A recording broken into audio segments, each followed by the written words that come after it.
Survivors. Happy 90s Friday, everybody. Hope everyone's great. All right, so this 90s Friday, I'm going to do a four-tune Friday. That seems to kind of be my thing. I like, I like doing music posts. But 90s Friday, you can post anything, movies. You want to do a review of a TV show. You want to talk about your favorite sports team winning a championship in the 90s. You want to talk about something you collect from the 90s. You could do anything you want and just use the tag 90s Friday. I thought it'd be kind of cool to, have a day focused on the 90s. I used to do a prize. It didn't really pick up, but I have fun doing it. And usually a couple other people join. So yeah, use the 90s Friday tag and join in the fun.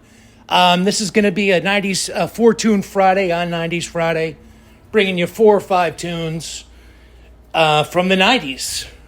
This week, I'm actually bringing you bands that were huge in the 90s, but I'm bringing you their first. In one case, it's the second album, but most of them it's their first album way before the fame, and all also released in the 90s. And I'm bringing you 3 of the 5 are pretty straight up like pop punk bands, the stuff I grew up listening to as a young skateboard kid. So these are albums that I actually owned and know very well. And then I decided to throw in, I tried to think who would mix with, Green Day, Blink-182, and the Offspring. I thought the band Lit might be an all right choice. And then I figured I'd throw in a bonus jam. I'm going to do Sugar Ray. And it's actually a pretty darn good album, to be totally honest. But anyway, first up, let's go Green Day.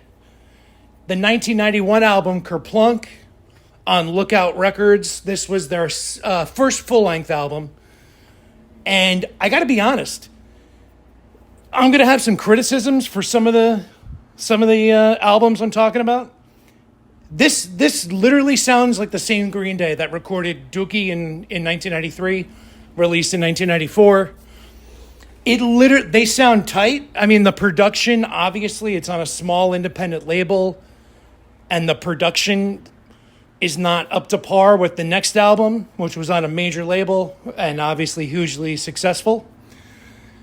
But I gotta say, I think it's basically the same band. Obviously, they got tighter, but the songs are good. We're gonna showcase 2,000 Light Years Away, which honestly could literally be on Green Day Dookie. The songwriting, I mean, it seems like they just, went in and recorded with a bigger budget, for Dookie. This album, I just feel like they're just as tight as a band. I got to give them credit. And it's a really good song. Supposedly, a lot of these songs exist that were recorded for the next album. The one song that did go to Green Day Dookie was Welcome to Paradise. That's on both records. I think the label thought it would be the big single. Obviously, it wasn't. Obviously, they would show up with Longview, Basket Case, and When I Come Around. But I would say Green Day probably is the band that most sounds the same to their, big success one album later. It's just the production and, having a lower budget, it's not going to sound as big. Next up, Blink-182. So Blink-182 came to fame with their second album, Dude Ranch. They came to pop sensation fame on their third album. But, the song Damn It by Blink-182 was a huge alternative rock, radio hit. So this is the album before that, 1995's Cheshire Cat. Again, on a tiny little punk label. Now, this album, I think that they got better. Where Green Day sounded like they were already pretty tight, you can hear the songwriting. You can hear the catchiness, You can hear why there were people that said, oh, this band could be like the next Green Day. They could be really big. Which is why they got signed to a bigger label and, the right people were paying attention, the right management. You definitely can hear the songwritings in there. but it's a little. I think the songwriting's not where they were a couple years later. I'm gonna pick the song M&M's. They actually have a music video for it. I remember it was on a punk VHS tape that I owned when I was in high school. Yeah, Blink-182 came from the same scene as Green Day and the Offspring. They were just a couple years younger. But basically the same exact scene. You know, they were just one album cycle behind. And yeah, you can definitely hear. I mean, this is the biggest thing. Travis Barker was not in the band. They had a different drummer. Same thing with the next album. Scott, the old drummer, played on Damn It, which obviously was a big hit. But the thing that changed Blink-182 was getting Travis Barker on drums. It just turned it into a totally different band. But you can definitely hear the songwriting. I like the song. And yeah, so keeping it kind of in that pop punk kind of vibe. Next, we're going to go The Offspring. Now, their 1994 album, the thing that's really special about it is that they blew up on an independent label. They were on Epitaph Records, which is probably the biggest independent punk label from the 90s. You know, they really had a lot of distribution. They really were good. I mean, to be able to sell 10 million albums on an independent label is... Most labels can't handle that. The reason most bands want to leave their independent label is because they can't handle printing enough records, you know, at least back in the 90s when there were such a thing as records. So yeah, The Offspring got famous on an independent label. That's the wildest story of it all. So this album is actually their second album, 1992's Ignition. We're going to go with the opening track, Session. And to be honest, it kind of has the same exact vibe as Smash 2 years later. They definitely got better, and I think the songs got better, but it's really a similar vibe. You know, a lot of punk bands back then talked about how they were shocked that The Offspring was there was a vibe. They all knew somebody was going to break famous. It was just, the writing was on the wall. After Nirvana blew up, you know, these major labels went to all these independent scenes and signed bands, and, you know, quite a few bands went to major labels. Green Day did. They were probably the first. They probably signed in 93, and I can't think of any other punk bands, straight up punk bands, that were on a major label at the same time. Blink-182 later, and a bunch of bands in like 95, 96, but I can't really think of any straight up, like, you know, punk as we know it from the 90s, like Green Day, Offspring, Blink-182 kind of vibe, you know, the pop punk kind of vibe. I can't really think of any that signed as early as Green Day. A lot of ska bands did, like No Doubt got signed in 1991. They had a major label album in 1992, which bombed. I mean, it literally just totally bombed, and they almost got dropped. You know, luckily they did not get dropped. The label ended up releasing their next album, and then, you know, they blew up. They were huge. But yeah, The Offspring, it's kind of a different tale. It's really interesting how it happened. Yeah, I would say the drop-off is noticeable. But I think the production... It's kind of close. I would say the songwriting got better with Offspring, where Green Day, it just sounded like they were just as good. All right, next up. I was trying to think of who fits with Blink, Green Day, Offspring. I should have done No Doubt. You know what? I think I will do No Doubt. I'm going to do No Doubt, their 1992 album. I'm going to do the song Trapped in a Box, which was the single. Now, unlike the rest of the bands on this list, No Doubt was on a major label. So they had gotten signed, and it just didn't work out, you know? The Mighty Bosstones were a band that got signed to a major label in 1992, and they didn't get famous until their third major label album in 1997, you know, with The Impression That I Get, you know, being one of the biggest songs of the year. So yeah, I'll do No Doubt, Trapped in a Box from the self-titled 1992 album. And their sound did change. You know, they were pretty much a straight-up ska band for their first album. And they added a lot of keyboard and what I kind of consider a lot of new wave, 80s new wave influence. You know, the record that came out at the end of 95, Tragic Kingdom. And yeah, but it definitely a cool vibe. They had been around in the 80s, you know, in the SoCal ska punk scene. And yeah. All right. 4-Tune Friday. So I got one. You know what? I'll give you two bonuses because I wasn't going to do No Doubt initially.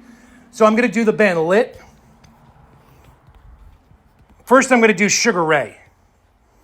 So Sugar Ray, they blew up huge in 1999 with an album out in 99, their third album. But really, their first, you know, everyone thought they'd be a one-hit wonder. The song Fly, 1997. What was the name of that album? Let me double check. I got their first album here. But that was their second album. They come out with Fly, and it's like the biggest song ever. Ironically, they really did not sound like that. They really sounded more hardcore. You know, more alternative rock kind of vibe. Hold on, I'm just trying to pull this up here. Albums. All right, so Floored was the 1997 record with Fly. They also had a song on alternative rock radio called RPM. And yeah, it was kind of a joke song. You know, their album is totally different. And that song was one of the biggest songs in 1997. I remember it really well. You know, it was Fly by Sugar Ray, Impression That I Get by Mighty Bosstones. That Third Eye Blind song, do do do do do do do. Matchbox 20. What else was there? You know, just what other songs? Sonny Came Home. No. All right. So Sugar Ray had one album before that called Lemonade and Brownies. And this song didn't have any exposure. It didn't have any mainstream success. And it's actually not bad. I just listened to it. It was on an independent label. The single was called 10 Seconds Down. But I'm going to do the song Mean Machine. And yeah, you know, just a story. You see this a lot in music where bands start out in some kind of underground scene. You know, U2 started out in like the post-punk, you know, late 70s, early 80s scene. And they turned into like, you know, one of the biggest melodic pop rock bands in the world. You know, the Police started out as a punk band. You kind of see a repeat in history, you know? Like a lot of the bands that started out in punk ended up becoming mainstream bands years later, like in the 70s, 80s. And then you kind of had the same thing repeat, you know, in the early 90s. You know, it's interesting how that happens. You know, the subculture scene. You know, there were a lot of bands very similar to Nirvana in the 80s. And then all of a sudden it's like the big thing, you know? And you see that with, you know, these independent music scenes where, you know, one band blows up and then, you know, others get signed. The labels rush to that location and sign everybody, at least when they were selling records. And, yeah, check it out. Sugar Ray, a little bit different. I kind of put the other bands in kind of the same box. You know, all of them are from California, from the same, you know, punk and ska scene. So let's throw one more in. We're going to go with the band Lit. Now, they had one album before their 1999 A Place in the Sun record, which obviously is known for the song My Own Worst Enemy. Monster hit in 1999. So they had an album called Trip in the Light, fantastic. I gotta say, unlike Green Day, Blink, Offspring, who kind of had their sound, you know, they obviously evolved, but those bands kind of kept the same sound. I would say No Doubt changed a lot, but, you know, it wasn't totally different. You know, they started out a straight up ska band. They kind of turned into a synthy new wave, you know, new wave-ish band. And then eventually in 2001, basically a full-on pop kind of band. And, even Sugar Ray, they changed. They even make a joke about it. I mean, the third album is called 1459. It's a joke about getting your 15 minutes of fame. And they went full pop, and they embraced it. They made a joke out of it. They totally owned it, literally calling their album that. So they changed a bit. But I would say the difference is Lit almost seemed like they didn't know what they were doing. I got to be honest. I had a tough time picking a really good song on this album. There's one really good song on the record, No Big Thing, but that actually reappears on the next album. So I didn't want to put a song that appears on both. So I'm going to go with the song My World. It's track number 2. And if you listen to this album, you can just kind of hear like they don't really know what they're trying to do. I feel like the 99 record, they're not a punk band like the Offspring, Green Day, or Blink, but they kind of embrace that pop punk kind of vibe, and some of the other songs on the 99 record kind of embrace that. I mean, they even had Blink-182 in one of their music videos, and they toured a lot with those kind of bands. This album, they just seem like a rock and roll band who was like searching for a sound where you can just hear different songs and you can just hear them. Like, it's almost like pick a direction, guys. You know what I mean? Like, they really didn't know where to go. So yeah, probably my least favorite on the list, but I looked it up and might as well share it as an extra bonus. But that's about it. Green Day, Offspring, Blink, no doubt.